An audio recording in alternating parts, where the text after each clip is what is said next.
بسم الله الرحمن الرحيم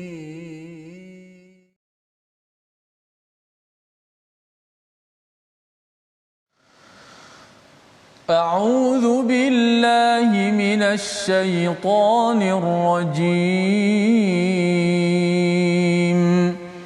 بسم الله الرحمن الرحيم الحمد لله رب العالمين الرحمن الرحيم مالك يوم الدين إياك نعبد وإياك نستعين اهدنا الصراط المستقيم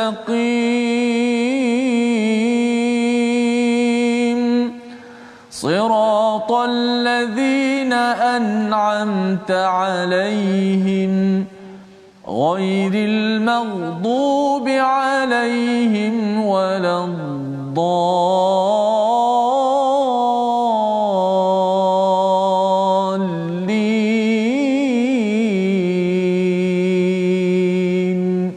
آمين. Assalamualaikum warahmatullahi wabarakatuh. Alhamdulillah wassalatu wassalamu ala Rasulillah wa ala alihi wa man walah. Syada la ilaha illallah, syada Muhammadan abduhu wa rasuluh. Allahumma salli ala sayidina Muhammad wa ala alihi wa sahbihi ajma'in. Amma ba'du. Apa khabar tuan-tuan dan puan yang dirahmati Allah sekalian? Kita bersyukur pada Allah Subhanahu wa taala pada hari yang berbahagia ini kita dapat meneruskan selepas ulang kaji kita pada hari semalam bersama Al-Fadil Ustaz Dr. Arif Musa. Kita ingin menyambung kepada halaman 254 daripada surah Ar-Ra'du, surah Guruh, surah yang ke-13, untuk sama-sama kita melihat apakah peringatan daripada Allah Subhanahu Wa Taala agar kita sentiasa dipimpin hidayah sebagaimana kita doakan dalam surah Al-Fatihah sebentar tadi bersama Ustaz Tirmizi. Apa khabar Ustaz? Alhamdulillah baik. Alhamdulillah.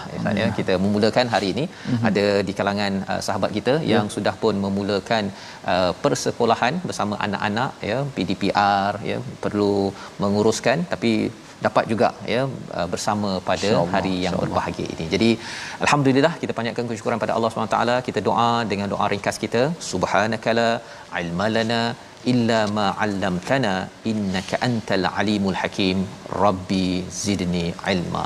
Sama-sama kita doa Allah tambahkan ilmu kita dan kita saksikan apakah sinopsis halaman 254, iaitu daripada ayat yang ke-35 kita akan melihat kepada perihal syurga ya, ciri syurga, sikap ahli kitab terhadap kenabian Nabi Muhammad sallallahu alaihi wasallam dan juga beberapa pendapat yang tidak benar yang kita akan lihat bersama sehingga ayat 39.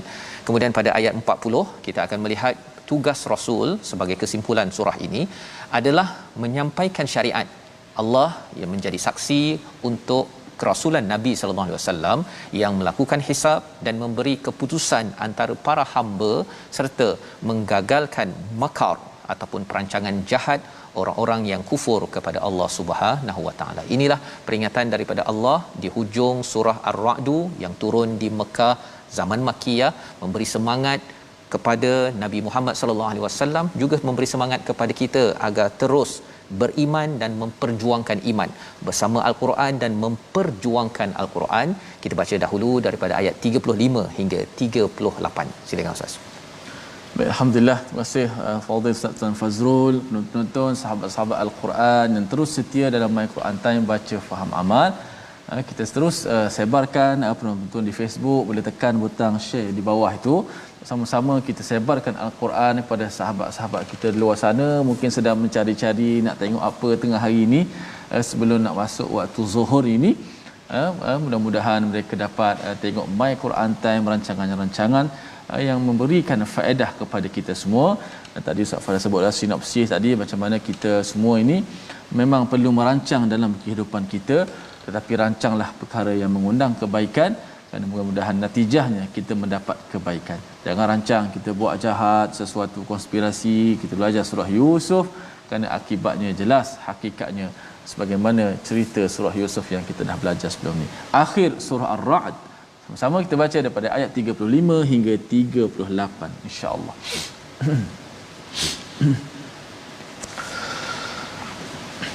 A'udzu billahi minasy syaithanir rajim. Bismillahirrahmanirrahim.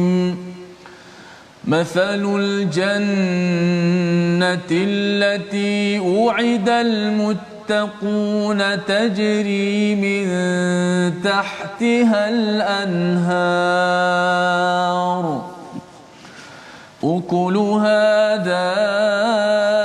دائم وظلها تلك عقبى الذين اتقوا وعقبى الكافرين النار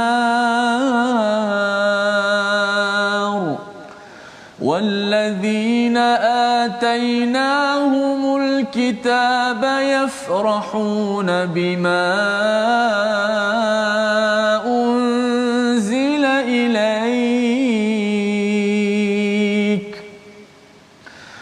ومن الأحزاب من ينكر بعضه قل إنما أمرت أن أعبد الله ولا أشرك به إليه أدعو وإليه مآب وكذلك أنزلناه حكما عربيا ولئن اتبعت أهواءهم بعدما جاءك من العلم ما لك من الله من ولي ولا واق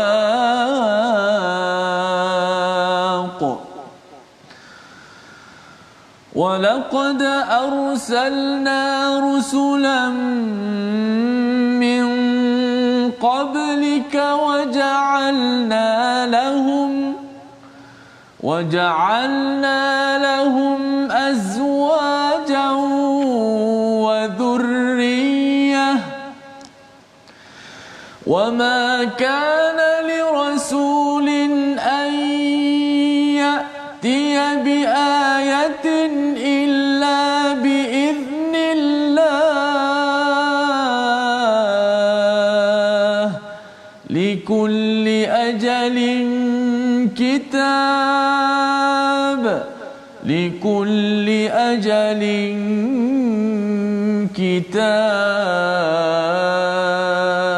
كتاب صدق الله. Surah Al-Azim, gitulah ayat daripada surah Ar-Ra'd ayat 35 hingga 38 yang dibacakan sebentar tadi untuk sama-sama kita menyambung kefahaman kita daripada surah Ar-Ra'd. Semalam kita sudah pun mengulang kaji pada hari Jumaat. Allah menyatakan, ya, maksudnya pada hari Jumaat kita membaca ayat 34. Allah menyatakan tentang balasan kepada mereka yang kufur kepada Allah, yang tidak berpandukan hidayah, ya, yang tidak berpandukan hidayah. Mereka ini buat macam-macam, termasuklah makar, ya. Apa maksud makar? Iaitu perancangan jahat, ya, perancangan jahat, iaitu untuk menghalang daripada orang kepada jalan kebaikan. Jadi itu sebabnya dalam hidup kita, tuan-tuan, kalau kita tidak buat baik, jangan kita merancang jahat. Ya, maksudnya kita doa, kita sentiasa merancang baik ataupun menyokong perkara yang baik. Jangan kita pula yang menyebar-nyebarkan perkara permusuhan dan perkara dosa. Maka apakah ganjaran bagi tuan-tuan pada kita semua bila bersama dengan Al-Quran, bersama dengan mesej risalah daripada Rasul? Allah menyatakan mathalul jannah, ya, perumpamaan jannah itu allati wu'idal muttaqun, ianya dijanjikan kepada orang-orang yang bertakwa. Jadi bila menggunakan perkataan mathal ini juga digunakan pada ayat ke-6 daripada surah Ar-Ra'd, ia adalah satu perkara yang perlu kita bayangkan. Allah minta kita bayangkan jannah ini menggunakan mata, menggunakan pemikiran kita. Apa yang kita bayangkan itu terhad, tetapi jannah itu lebih daripada apa yang disampaikan. Yang pertama apa? Tajri min tahtihal anhar, iaitu di bawahnya ada sungai mengalir. Itu sebabnya ustaz ya, kalau kita bercakap tentang rumah yang indah, ialah bukan sekadar ada longkang ya, bukan sekadar ada apa bathtub kan, tempat mandi tu, tetapi orang kata kalau orang kaya ni dia ada kolam. Kolam dia akan tengok, ada kolam lah, kaya ni kan. Tapi kalau di dunia ini, kalau kaya, orang akan persoalkan mana dia dapat duit kan. Tetapi bila di akhirat nanti, bukan sekadar kolam tetapi dapat sungai ustaz. Di bawahnya ada sungai. Ukuluha, ini menarik ustaz, ukuluha daimu wa dhulluha, ya, iaitu makanannya itu daim ini maksudnya berkekalan ataupun sentiasa ada. Dan bila bercakap tentang sentiasa ada ni dalam bentuk yang positif, ada juga yang kita makan ustaz ya, dapat buah contohnya, ada buah yang masam, ada buah yang manis. Kan, ada buah yang mungkin okey, ada yang tak okey, ada makanan yang kita suka sedap, ada makanan yang kita tak sedap, ataupun ada makanan yang segar kemudian dah lama selepas itu basi pula ya, busuk pula. Tetapi makanan di syurga ini daimun wa dhilluha, dan juga sentiasa teduh ya, sentiasa teduh. Dan ini perumpamaan yang terutama di tanah Arab itu, bila dapat pelbagai makanan, bila dapat teduhan ya, pasal tanah Arab ni tak banyak pokok ya, maka kesannya ialah itu adalah satu nikmat besar. Kita juga sama ya, kalau kita dapat kebun ustaz ya, kalau kita ada kebun ke, kebun durian ke, kebun apa lagi ustaz, kebun manggis ke apa sebagainya, kita rasa wah ini orang kaya ni kan. Maka Allah beritahu perkara ini ditawarkan pada siapa? Tak semestinya orang itu banyak duit, tetapi orang itu banyak takwa. Ini yang disampaikan pada ayat ini. Tilka uqbal ladina taqaw, sekali lagi Allah ulang, ini adalah tempat pengakhiran bagi orang yang bertakwa.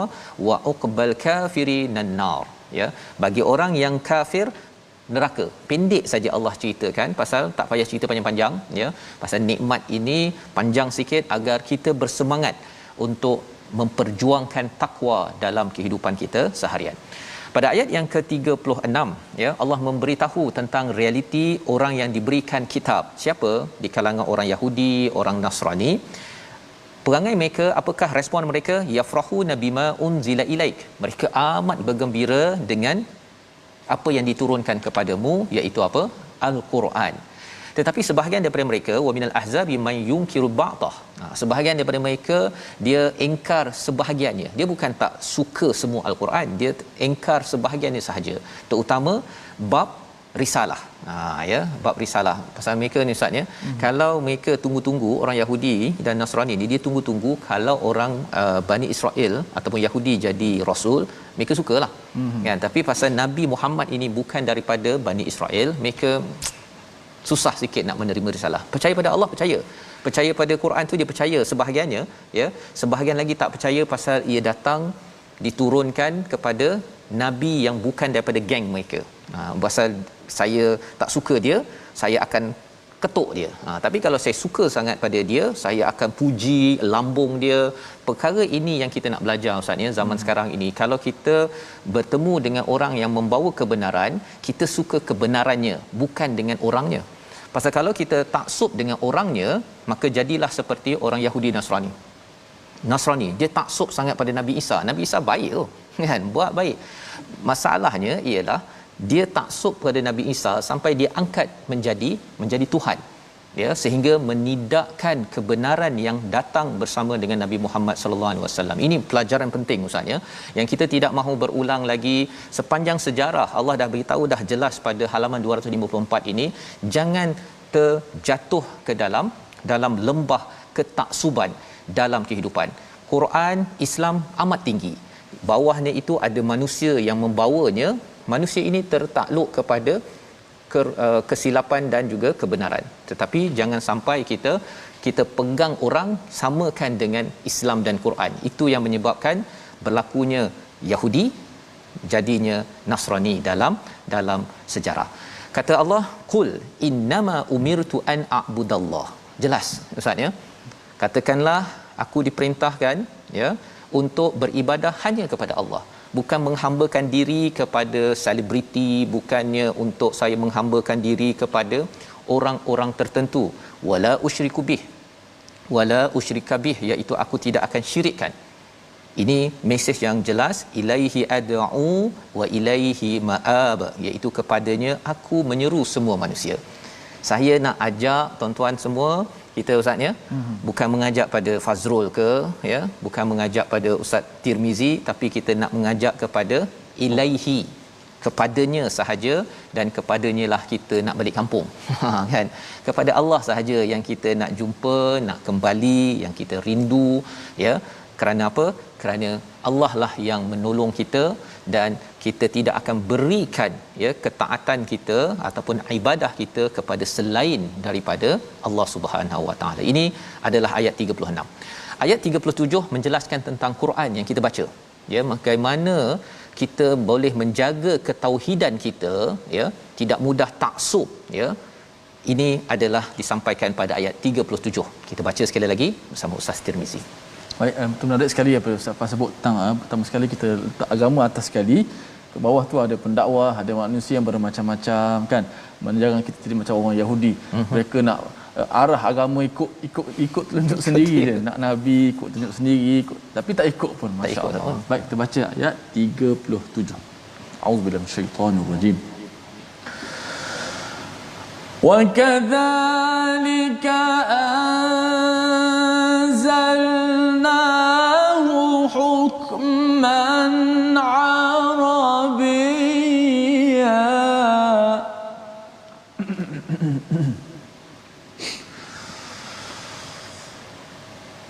wa la in ittaba'ta ahwa'ahum ba'da ma ja'aka minal ilmi ma laka minallahi min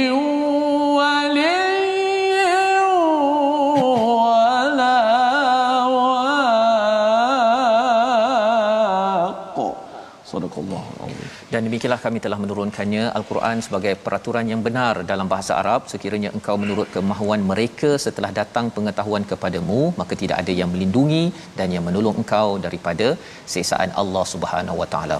Ayat ini menjelaskan tentang Al-Quran ya, wa kadzalika ya, demikianlah, iaitu kami menurunkannya. Turunkan apa? Al-Quran sebagai satu anugerah. Maksudnya ia adalah amat suci. Quran Islam ini daripada Allah, dia melangkau daripada manusia, daripada saya, daripada kita semua tuan-tuan. Kita rendah ya. Quran ini tinggi, tetapi Allah anugerahkan kita ini sebagai satu hadiah daripada Allah, hukman arabiyya. Hukman arabiyya, ada dua istilah di sini, iaitu yang pertama sebagai sumber hukum. Hikmah ini ustaznya, hukum ini maksudnya dia adalah penuh dengan kebijaksanaan. Dalam masa yang sama dia adalah suatu yang tepat ya. Makin kita bersama dengan Al-Quran, cara berfikir kita lebih tepat ya, dan bijaksana. Bukan bijak sini, bijaksana. Kita tengok penuh dengan hikmah, kita penuh dengan wisdom, bukannya kita membuat keputusan membuta tuli ataupun ikut pada perasaan. Itu yang menyebabkan taksub oleh orang Yahudi Nasrani, dan kita mungkin tak jadi Yahudi Nasrani, tetapi ada ciri itu jika sifat Al-Quran ini tidak diambil ya, iaitu cara kita membuat penilaian. Orang yang bijaksana ini dia boleh membuat penilaian berdasarkan kepada kebijaksanaan Al-Quran, anugerah daripada Allah. Yang pertama. Yang kedua, Arabian. Apa maksud Arabian dalam bahasa Arab ya? Kerana bahasa Arab yang kita baca ustaz ya, kita belajar tajwid, baca betul-betul, dia menjana cara fikir, cara kita menyusun sesuatu perkara ya. Pasal kalau kita dalam keadaan berbuat dosa ustaz ya, lepas tu baca Quran tu jadi tunggang langgam. Ya. Tak fokus je pun, ustaz mungkin ada pengalaman ustaz ya, ataupun mungkin ustaz boleh nasihat sikit. Tak fokus saja pun boleh silap kan. Betul. Ataupun surah Al-Kahfi, saya punya pengalaman lah. Surah Al-Kahfi dah baca setiap minggu kan. Kalau minggu itu ada sesuatu yang dibuat yang tak kena, bersedialah dia baca tunggang langgang tersebut kan. Ustaz, sekali Ustaz, masa Imam Tarawih bulan Ramadan kan. Ya. So sekali tu pergilah bazar Ramadan. Subhanallah. Pergi bazar Ramadan, tengok macam-macam, bukan kuih saja kan, macam-macam ragam manusia ni dengan laparnya sebagainya. Malam tu gelap semua. Gelap, tak nampak apa yang dah dibaca, yang dihafal tu, murajaah tak nampak, gelap. Betul. Subhanallah. Ya, jadi penting sangat kita menghargai kepada Al-Quran ini, hak-haknya ini. Inilah ciri Al-Quran.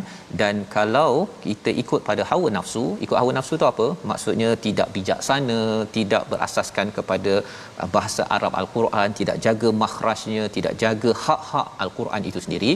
Kesannya ialah seseorang itu tidak ada wali dan tidak ada waqa, tidak ada pelindung, tidak ada sesuatu yang menjauhkan dia daripada bahaya di dunia dan juga di akhirat ya.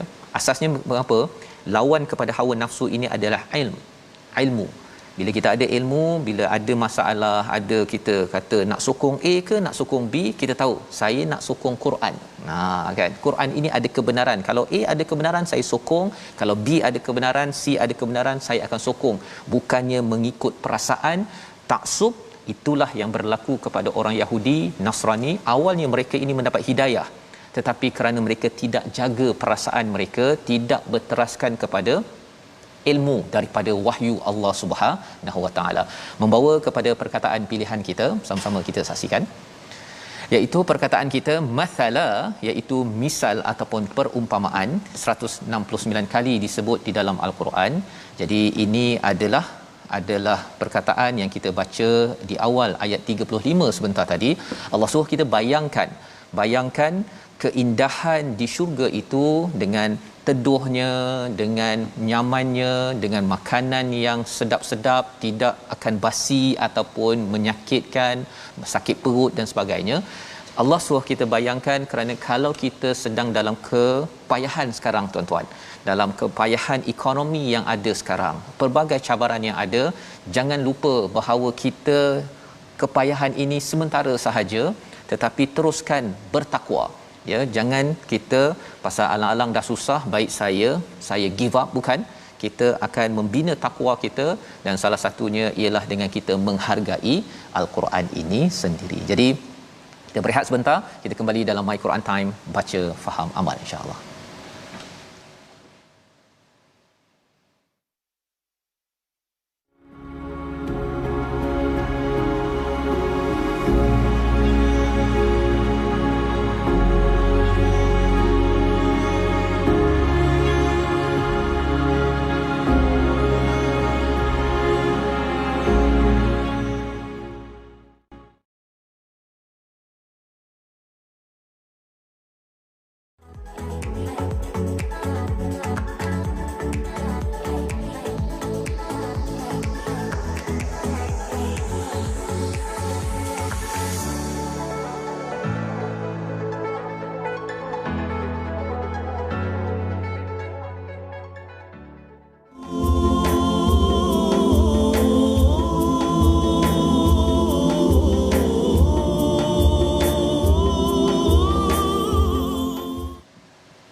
Alhamdulillah, thumma alhamdulillah. Syukur kita banyak-banyak pada Allah Subhanahu Wa Taala, dan terima kasih kepada semua penonton-penonton kerana terus istiqamah dalam My Quran Time, baca, faham dan amal.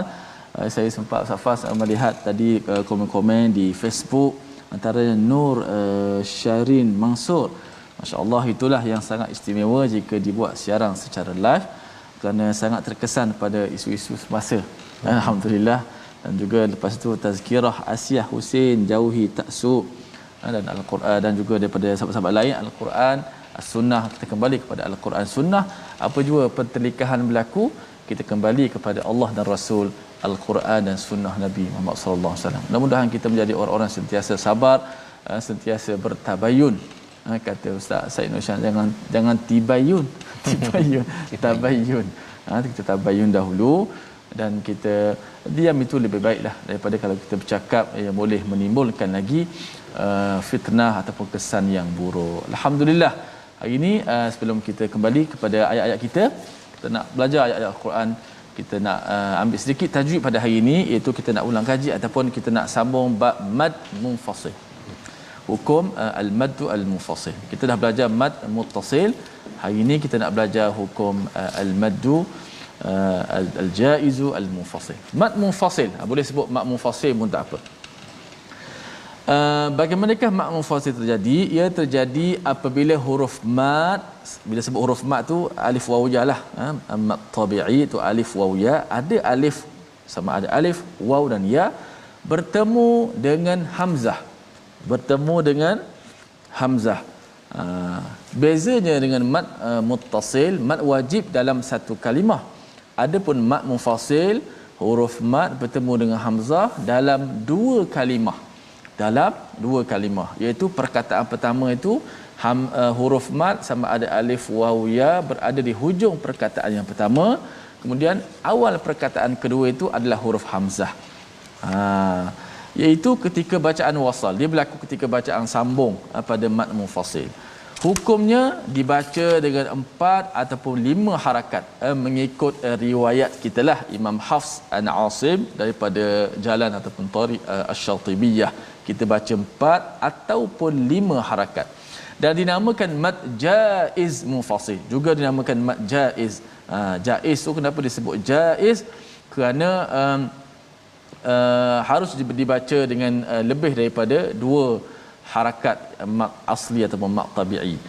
Kerana ada juga khilaf di kalangan apa? Khilaf di kalangan para qurra yang bacanya 2, ada yang baca 4 dan 5 dan sebagainya. Namun bacaan kita ingat riwayat Hafs an Asim, kita membacanya dengan 4 dan 5 harakat. Tengok contoh ayat 36 tadi. Yafrahu wallazina atainahumul kitaba yafrahuna bima unzila ilaik bima unzila. Bima, hujung perkataan bima itu ada alif, ada alif mad bertemu dengan hamzah dalam 2 perkataan. Sebab itu disebut munfasil. Dia bercerai antara apa? Perkataan bercerai antara huruf mad dengan huruf hamzah. Contoh yang kedua, qul innama umirt. Qul innama umirt. Huruf mad bertemu dengan hamzah dalam 2 perkataan. Juga misal ataupun contoh yang ketiga, wala usyrika bih.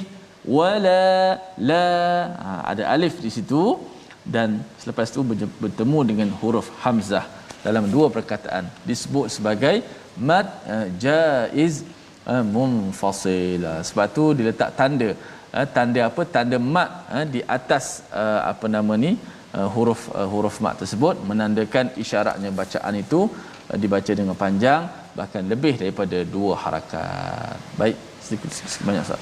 Baik, terima kasih ucapkan pada Ustaz Tirmizi. Mad jaiz munfasil ya, pada kalimah yang berbeza Ustaz ya. Alhamdulillah kita sudah pun belajar sebentar tadi bagaimana untuk kita memahami ya cara bacaan. Moga-moga ya bacaan ini dalam Arabia ya, dengan bahasa Arab yang jelas, ia membantu kepada bagaimana kita menenangkan diri kita, dan juga apabila kita faham bahasa Arab yang kita baca itu, ia akan menyebabkan kita mendapat cara pandang kebenaran al-haq ini dengan jelas, sebagaimana Allah nyatakan dalam ayat yang telah kita baca sebentar tadi, ayat 37, wa kadzalika anzalnahu hukman arabiyya. Hukman itu penting Ustaz ya. Pasal kadang-kadang kita cara membuat keputusan itu mungkin kurang hikmah ya, kurang tepat, ataupun kadang-kadang sepatutnya kena ambil keputusan sekarang tapi kita lewat-lewatkan. Quran bila kita banyak membaca dengan penuh tadabbur ini memberi barakah, sehingga kan kita akan being push ya, akan ditolak oleh Allah Subhanahu taala, dipimpin. Itu istilahnya al-muhtadun, yang kita harapkan Allah pimpin kita pada setiap masa. Dan itu yang Allah cakap, Allah ni sebagai wali, Allah ini sebagai waq ya. Tetapi kalau siapa yang tidak kembali kepada al-Quran, tidak ada wali daripada Allah, tidak ada pelindung dan tidak ada waq, iaitu menjauhkan daripada bahaya-bahaya di dunia dan juga di akhirat. Ayat yang telah kita belajar ataupun baca sebentar tadi sebelum kita menyambung adalah ayat 38.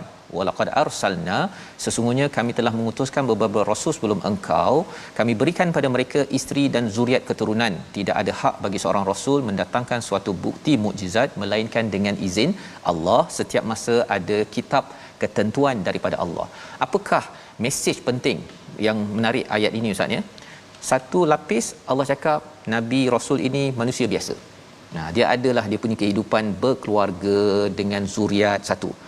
Lapisan kedua, wa makana li rasulin, yang manusia ini, rasul ini ada diberikan ayatim illa biiznillah, tidak diberikan mukjizat kecuali dengan izin Allah. Ya, kalau zaman sekarang ni manusia ada yang ada keluarga, kemudian diberikan ilmu berdasarkan kepada mukjizat al-Quran untuk berdakwah. Ya, tetapi lebih tinggi daripada itu ialah likulli ajalin kitab, iaitu pada setiap masa ini ada ketentuan di Lauh Mahfuz, iaitu daripada Allah berkaitan dengan Quran, berkaitan dengan Islam kita ini melangkau daripada pendakwah itu sendiri, dan bawah sekali adalah kehidupan personal. Jadi ini kalau kita tengok ayat 38 ni amat menarik Ustaz ya. Maksudnya dalam kita beragama, kita kena ingat Islam dan Quran ini paling tinggi. Di bawahnya itu ada manusia yang menjadi pendakwah, dan bawah lagi pendakwah ini dia ada kehidupan berkeluarga, personal dalam hidupnya. Mungkin betul, mungkin ada yang tersilap. Nah, kalau rasul ini dipeliharalah, tetapi kalau pendakwah ke manusia ini yang kita mungkin selalu ikuti perkembangannya, dia mungkin ada masa betul, ada masa tersilap. Jadi kalau katakan yang orang ini tersilap, jangan samakan dengan kitab. Kitab tetap betul, tidak tercemar. Pasal ada orang kata kalau saya suka pada seseorang, sekali dia ni menunjukkan akhlak yang tak bagus, tak payahlah Islam ke baca Quran, tak payah lagi lah kan. Itu maksudnya kitab dan juga orang yang ada pasangan manusia biasa ini kita samakan. Quran tidak sama dengan manusia Ustaz ya. Kalau katakan saya sampaikan tadabbur ini, sebenarnya saya masih manusia biasa ya. Jadi kena asingkan kitab Quran suci, saya tak suci.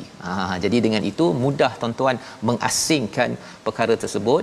Jangan sampai kita mencampur adukkan sehingga merosakkan cara kita beragama ya. Saya tengok Ustaz Tok Guru Arwah almarhum Tok Guru Aziz bila dia mengajar bab ikhlas, yeah. Kata saya mengajar bab ikhlas ni boleh jadi saya ikhlas, boleh jadi saya tak ikhlas. Betul. Jangan mentang-mentang abang mengajar bab ikhlas je, oh ikhlas dia pun. Betul. Tidak.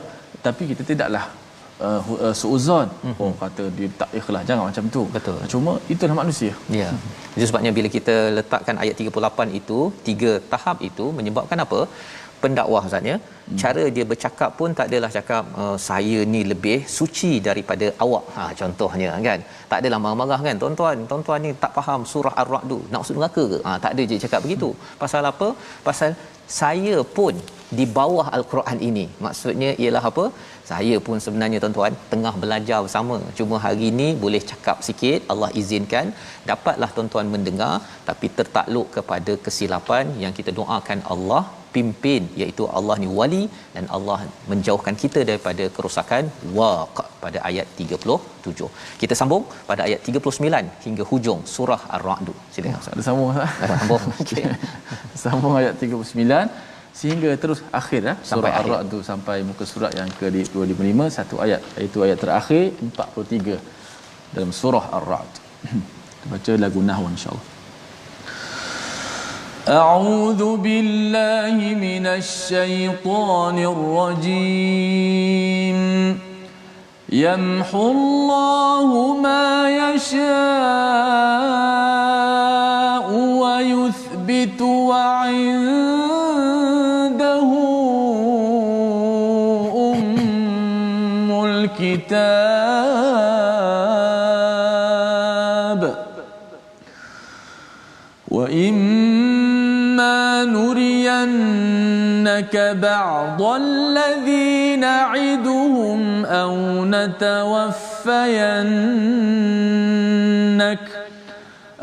نتوفينك فإنما عليك البلاغ وعلينا الحساب أولم يروا أنا نأتي الأرض ننقصها من أطرافها والله يحكم لا معقب لحكمه وهو سريع الحساب وقد مكر الذين من قبلهم فلله المكر جميعا يعلم ما تكسب كل نفس وسيعلم الكفار لمن عقبى الدار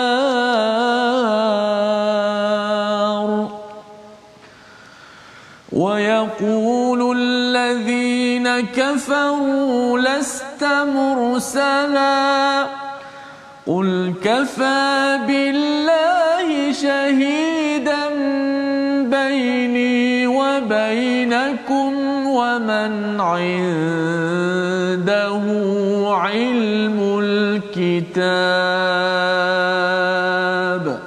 صدق الله العظيم. Surah Al-Azim, gitulah ayat 39 hingga akhir surah Ar-Ra'd ayat 43. Allah menjelaskan kepada kita yamhullahu ma yasha'u wa yuthbit. Allah menghancurkan, menghapuskan siapa yang Allah nak hancurkan, dan kemudian wa yuthbit, Allah meneguhkan ya kepada siapa yang Allah nak teguhkan berdasarkan kepada ketentuan daripada Lauh Mahfuz di dalam kitab di atas sana. Wa indahu ummul kitab, Allah cakap, dan di sisi Allah lah ada ummul kitab. Segala-galanya apa yang berlaku di dunia ini, termasuklah COVID-19 yang berlaku sekarang ini tuan-tuan, sebenarnya Allah tahu, sudah tercatat, tetapi apakah yang perlu kita sikapi? Kita kena balas ataupun respon dengan takwa, berteraskan kepada panduan al-Quran yang Allah turunkan sebagai mukjizat. Ayat 40 Allah menyatakan wa imma nuriyannaka ba'dalladhi na'iduhum, ya, dan sesungguhnya jika kami memperlihatkan kepadamu sebahagian siksaan yang kami ancamkan pada mereka atau kami matikan engkau, sesungguhnya tugasmu hanya menyampaikan. Allah mengingatkan kepada Nabi Muhammad sallallahu alaihi wasallam apa sahaja hukuman itu datang daripada Allah Subhanahu Wa Taala ataupun ketentuan. Yang penting orang ini beriman, tidak beriman, percaya, tidak percaya. Tugas Nabi sallallahu alaihi wasallam al-balagh. Apa maksud al-balagh? Menyampaikan sampai orang faham di hati. Itu tugas Nabi sallallahu alaihi wasallam, dan juga tugas bagi kita sebagai umat Nabi, iaitu kita nak balagh, kita sampaikan. Tuan-tuan faham daripada My Quran Time ini, boleh kita kongsi-kongsi kan dengan anak ke, dengan keluarga ke. Oh, saya faham ini, apa yang abang faham daripada ayat sekian. Kita sampaikan. Kerana apa? Kerana ini tugas Nabi dan ini tugas kita sebagai umat Nabi sallallahu alaihi wasallam. Wa alainal hisab. Tapi jangan kita hisap. Jangan kita pula yang menghukum maksudnya. Kita hanya menyampaikan sahaja. Jadi dengan itu kita tidak akan stres. Kalau tidak, kita akan stres ustaz. Ya, kalau betul. kita nak apa yang kita faham sama dengan orang lain faham, padahal sebenarnya kita tugasnya menyampaikan sebaik mungkin kaedahnya, bahasanya, ya, cara ia, contoh-contohnya dalam kehidupan. Dalam ayat 41 Allah menyatakan tentang satu ancaman kepada orang-orang yang melawan kepada kebenaran. Awalam yarau anna na'til arda nanqusuha min atrafiha. Maksudnya apa? Allah menampakkan kami mendatangi bumi ini, kami menguranginya daripada tepi. Apa maksudnya ni kan? Maksudnya ialah apa? Allah boleh ya melaksanakan apa? Mekah itu di tengah, ya. Kebenaran akan menyebabkan kezaliman di Mekah itu makin lama makin hancur, bukan daripada tengah tapi daripada tepi. Apa maksud daripada tepi? Satu ialah daripada Habsyah, daripada Madinah. Kebenaran akan masuk sehingga kan akhirnya Mekah itu ditakluk. Ya, akhirnya Mekah itu ditakluk oleh kebenaran.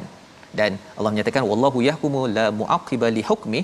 Ini adalah ketentuan Allah. Ini cara Allah menyusun kemenangan.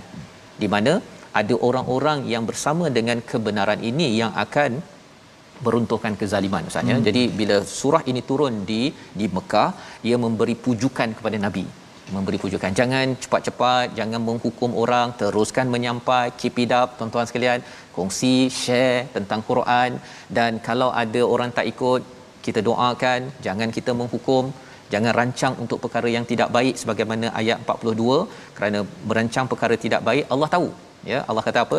Ya'lamu ma taksibu kullu nafsin, setiap diri Allah tahu apa yang mereka laksanakan, dan orang yang kufur itu akhirnya mendapat tempat yang di mana Allah tahu. Menghujungkan surah Ar-Ra'd ini menarik, Allah cakap apa? Dan orang-orang kafir berkata, engkau wahai Muhammad bukanlah seorang rasul, katakanlah cukuplah Allah dan orang yang menguasai ilmu Alkitab menjadi saksi antara aku dan kamu. Jadi ketika Nabi menyampaikan, kita mengikut Nabi nak sampaikan Ustaz ya, kita jangan sekadar nak ikut kata orang. Nah, kalau ikut cakap orang, orang akan cakap kamu sepatutnya buat A, buat B, buat C. Tetapi kalau kita ikut panduan ini, cukuplah kafa billah syahidan baini wa bainakum. Cukuplah Allah. Ya, cukuplah Allah dan juga orang-orang yang tahu tentang ilmu kitab, mereka sahajalah ya yang boleh menilai. Tapi yang pentingnya ialah kita kembalikan tawakal kita kepada Allah. Ini akan menyebabkan apa? Kita sentiasa berada di atas jalan kebenaran. Membawa pada resolusi kita pada hari ini, sama-sama kita saksikan, iaitu yang pertama, tingkatkan dan kukuhkan takwa untuk mendapat rahmat daripada Allah Subhanahu Wa Taala untuk kita ke syurga. Yang kedua, kita committed dengan Al-Quran sebagai persediaan balik kampung kita ke syurga ya, Quran yang bersifat hukman Arabiyyah. Dan yang ketiga, kita ikuti Rasul yang amat praktikal dalam mentaati Allah ya. Kita taat pada Allah, pada Quran, kita kena ikut Rasul ya, dan ini penting agar kita diterima amal kita hingga ke syurga. Kita berdoa pada Allah SWT. Bismillahirrahmanirrahim. Alhamdulillahirabbil alamin, wassalatu wassalamu ala asyrafil anbiya'i wal mursalin wa ala alihi wa sahbihi ajma'in. Allahumma ighfir lana dhunubana wa kaffir 'anna sayyi'atina wa tawaffana ma'al abrar. Ya Allah, ampunkanlah dosa-dosa kami ya Allah, hapuskanlah segala salah silap kami ya Allah, padamkanlah dia ya Allah daripada catatan amalan jahat kami ya Allah, ampunkanlah dosa kami ya Allah. Ya Allah, golongkanlah kami bersama orang-orang yang abrar, orang-orang yang berakal, orang-orang yang soleh ya Allah. Ya Allah, ya Tuhan kami, kurniakanlah kepada kami syurga ya Allah. Ya Allah, kurniakanlah kepada kami di hari akhirat syurga-Mu ya Allah. Ya Allah, berilah kekuatan kepada kami untuk terus kami menyampaikan Al-Quran, kami membaca, mengamal isi kandungan Al-Quran ya Allah. Ya Allah, kurniakanlah kesabaran kepada kami ya Allah. Ya Allah, kurniakanlah ketenangan kepada kami ya Allah. Jauhlah kami daripada nafsu-nafsu yang mengajak untuk melakukan, menulis, mencatat perkara yang tidak baik yang boleh diwarisi oleh anak-anak zuriat keturunan kami ya Allah. Ya Allah, kurniakanlah kepada kami pasangan-pasangan yang sentiasa membantu kami dalam takwa ya Allah. Ya Allah, peliharalah kami, ibu bapa kami, zuriat kami, isteri kami, sahabat-sahabat kami, seluruh ahli-ahli, seluruh muslimin dan muslimat, peliharalah kami semua ya Allah, dan angkatlah wabak ini dengan segera ya Allah. Kembalilah kehidupan kepada kami ya Allah seperti mana sebelum ini ya Allah, dan terimalah taubat kami ya Allah. Ampunkanlah segala salah silap dan dosa-dosa kami ini ya Allah. Wa sallallahu ala sayyidina Muhammad wa ala alihi wa sahbihi wasallam. Walhamdulillahirabbil alamin. Amin ya rabbal alamin. Terima kasih diucapkan pada Ustaz Tirmizi membacakan doa sebentar tadi. Moga-moga Allah memimpin kita ya, dan kita committed bersama Al-Quran, tidak mengikut perasaan, kerana kita tahu bahawa Quran ini hukman Arabiyyah. Ia memberi kebijaksanaan kita membuat keputusan dan juga berhikmah ya, dan tepat ketika membuat keputusan. Inilah yang kita ingin bina dalam masyarakat kita, berteraskan Quran bukan mengikut perasaan. Apabila kita ingin gerakkan tabung gerakan Al-Quran, tuan-tuan, sumbangan tuan-tuan inilah yang kita manfaatkan melaksanakan pelbagai program agar kita dapat bina masyarakat yang lebih rasional, yang lebih berteraskan ilmu, bukan berteraskan nafsu, sebagaimana kita belajar daripada surah Ar-Ra'd. Dan kita nak terus berjuang dengan Al-Quran, kita ambil kesempatan untuk berdoa kepada rakan-rakan kita dan yang sudah mengambil vaksin, ya, moga-moga Allah selamatkan, dan lebih daripada itu kita sedekahkan, kita doakan keampunan dan juga rahmat kepada salah seorang penggerak al-Quran, iaitu Allahyarham Sukma Wati yang sudah pun dipanggil oleh Allah Subhanahu Wa Taala. Mungkin tuan-tuan tak kenal, ya, beliau adalah penggerak yang di belakang tabir, tetapi ini adalah salah seorang penggerak yang amat berjasa menggerakkan Quran Hour dan membawa kepada Quran Time, telah pun dipanggil oleh Allah. Moga-moga Allah ampuni, Allah rahmati beliau yang kena COVID-19, Ustaz, ya. Jadi kita doa pada Allah, kita bertemu lagi insya-Allah My Quran Time pada malam ini dan hari esok pagi insya-Allah. Moga-moga kita terus beramal, terus membaca, terus memahami al-Quran ini. My Quran Time, baca faham amal insya-Allah.